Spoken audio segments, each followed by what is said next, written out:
Reruntuhan rumah terapung-apung di perairan Teluk Lampung sekitaran Pasar Gudang Lelang Bandar Lampung, Sabtu, tanggal 9 Oktober tahun 2021.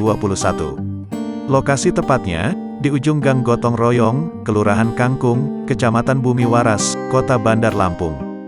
Berdasarkan informasi yang terhimpun, reruntuhan tersebut berasal dari satu unit rumah semi-permanen dengan bahan bangunan kayu-kayuan akibat dari terjangan ombak besar yang disertai angin kencang kemarin malam, Jumat, tanggal 9 Oktober tahun 2021. Adapun kejadiannya terjadi sekira pukul 20.30 waktu Indonesia Barat.